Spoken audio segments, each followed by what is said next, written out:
पहले भी उनका कल्चर रहा लोगों को धमकाने का। हरियाणा प्रदेश की सरकार को सिक्योरिटी प्रोवाइड करनी चाहिए, उन्हें बहुत खतरा है, शायद उनके मेमोरी लॉस हो गया है। चौटाला परिवार में एक बार फिर से भूचाल आ गया है, क्योंकि अभय चौटाला और दिग्विजय चौटाला के बयान आमने सामने आ रहे हैं, एक दूसरे पर कटाक्ष करते हैं और फिर उन्हें सुनते हुए लोग भी बड़े हैरान होते हैं। भिवानी पहुंचे दिग्विजय सिंह चौटाला ने एक बार फिर से अपने चाचा अभय चौटाला पर पलटवार किया है। आपको बता दें कि कुछ रोज पहले विधायक अभय चौटाला को धमकी मिली थी, जिसके बाद दिग्विजय सिंह चौटाला ने अपना बयान दिया था। फिर अभय चौटाला का बयान आया और एक दूसरे के बयान सामने आने से दोनों परिवारों में भूचाल आया हुआ है। भिवानी पहुंचे जेजेपी के प्रधान महासचिव दिग्विजय सिंह चौटाला ने पत्रकारों से बातचीत करते हुए अपने चाचा अभय चौटाला पर पलटवार किया। उन्होंने कहा कि अभय चौटाला का कल्चर रहा है लोगों को धमकाने का।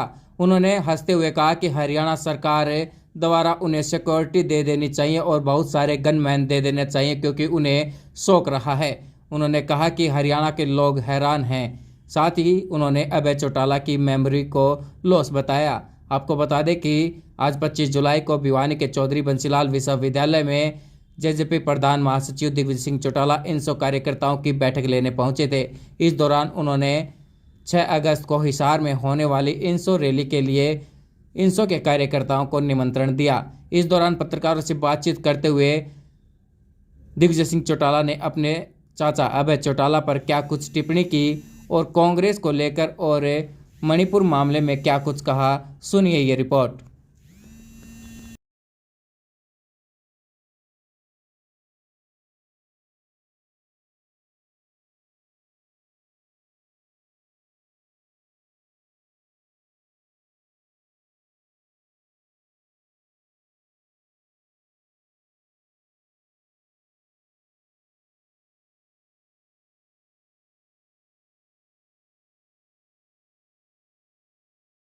तो किस प्रकार देख रहे हैं 2024 के चुनाव को? देखिए, एनडीए की बैठक काफ़ी समय बाद हुई है, उसकी 25वीं वर्षगांठ पर।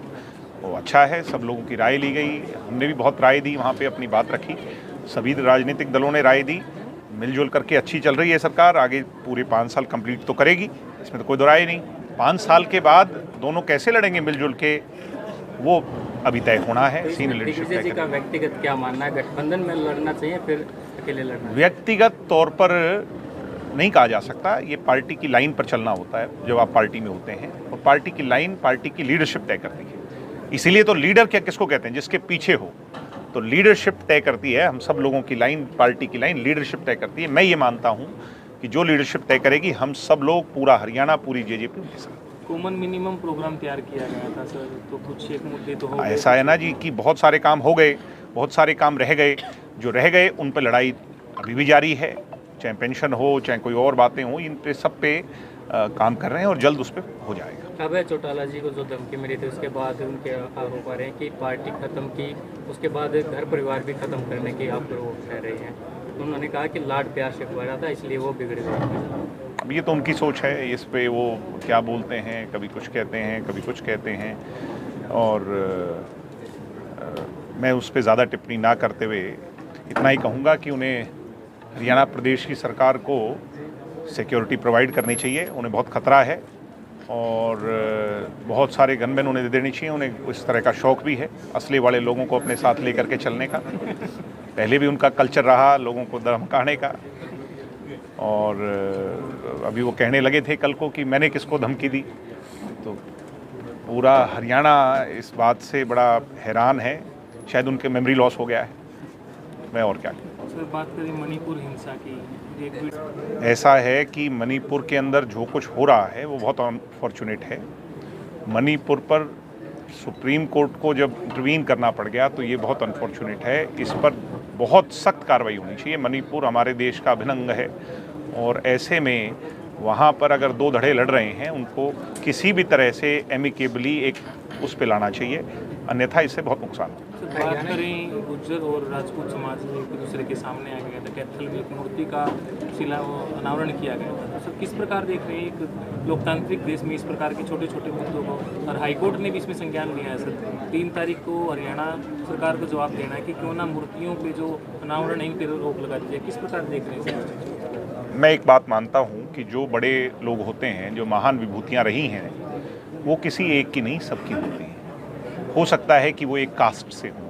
अब स्वर्गीय चौधरी देवीलाल हैं, वो एक जाति में नहीं बांधे जा सकते, एक समाज में नहीं पिरोए जा सकते, उनको नहीं एक तक रखा जा सकता, एक स्टेट तक सीमित नहीं किया जा सकता, वो सबके हैं। ऐसे ही जो अच्छे लोग रहे, जिन्होंने अच्छे काम किए, जिनकी मूर्तियाँ लगती हैं, जिनको देवता के रूप में पूजते हैं, वो सबके होते हैं, 36 जात के होते हैं। तो इसको कास्ट में रंगना मैं मानता हूँ कि थोड़ा गलत है। किसी एक पर उस पर मोहर नहीं लगनी चाहिए, और वो सबके हैं। मैं मानता हूं कि किसी भी, चाहे वो कोई भी महान विभूति है, उसके नाम के आगे कास्ट ना लगा करके उसको सबका मानना चाहिए। 2024 के चुनाव को लेकर तैयारियां चल रही हैं। एक तरफ तो शैलजा किरण चौधरी और सुरजेवाला का गुट है, दूसरी तरफ हुड्डा का गुट है, और आम आदमी पार्टी भी सक्रिय हो चुकी है। तो क्या कुछ कहेंगे विपक्ष के बारे में? ऐसा है कि कांग्रेस में जब तक धड़ेबंदी है, जब तक डिवाइडेड कांग्रेस है और यूनाइटेड हम हैं, तब तक कोई दिक्कत ही नहीं है। और ये मैं खुले तौर पे कहता हूं कि जितना डिवाइडेड ये रहेंगे उतना फायदा हमें। एक अंतिम सवाल, क्या दिग्विजय सिंह चौटाला भिवानी लोकसभा क्षेत्र से तैयारी में जुटे हुए हैं? मैं तो पूरे हरियाणा से तैयारी में जुटा हूँ, हरियाणा के हर बूथ से तैयारी में जुटा हूँ, और हर जगह हम जाएंगे, पार्टी का प्रचार प्रसार करेंगे, पार्टी को मजबूत करेंगे। वही हमारा दायित्व है, वही हमारा कर्तव्य है, अपने कर्तव्य पर आगे बढ़ते हैं। बात करें सर चुनाव की कैंपेनिंग जो होगी, किन मुद्दों पर क्या क्या नहीं